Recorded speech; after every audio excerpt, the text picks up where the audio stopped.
நீங்கள் எப்போவாவது ஒரு பெரிய கல்யாணத்துக்கோ இல்லை விருந்துக்கோ போயிருக்கீங்களா?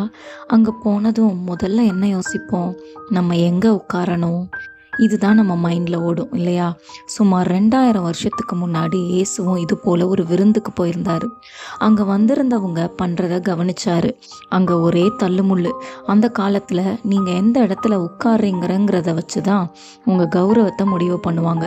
வீட்டுக்காரருக்கு பக்கத்தில் உட்காந்தா நீங்கள் பெரிய ஆளுன்னு அர்த்தம். அங்கே வந்திருந்தவங்க எல்லாரும் அந்த விஐபி சீட்டில் உட்காரத்தான் போட்டி போட்டுட்டு இருந்தாங்க. ஒருத்தரை இடிச்சுக்கிட்டு தன்னை பெரிய ஆளாக காட்டிக்கிறதுலையே குறியா இருந்தாங்க. இதையெல்லாம் பார்த்த இயேசு அவங்களுக்கு ஒரு கதையை சொன்னார்.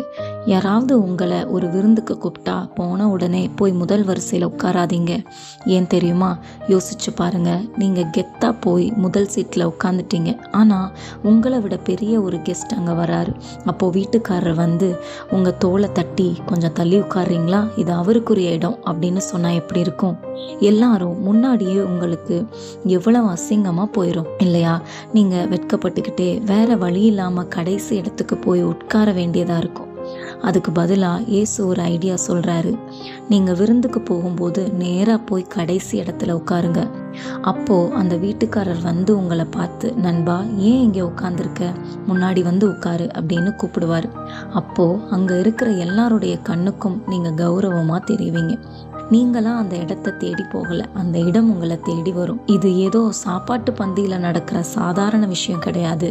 இது நம்முடைய வாழ்க்கையை பற்றின பாடம். மற்றவங்களை நம்ம எப்படி நடத்துகிறோம், நம்மளை பற்றி நம்ம என்ன நினைக்கிறோங்கிறது தான் விஷயம்.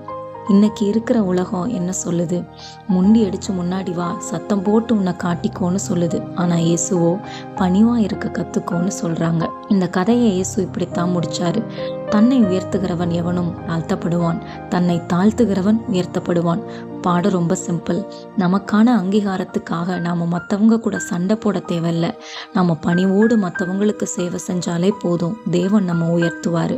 அதனால் அடுத்த தடவை ஒரு இடத்துக்கு போகும்போது ஞாபகம் வச்சுக்கோங்க, நம்மளை எடுத்துக்கிற இடம் பெருசில்லை, அன்போடு நமக்கு கொடுக்கப்படுற இடம்தான் நிஜமான உயர்வு.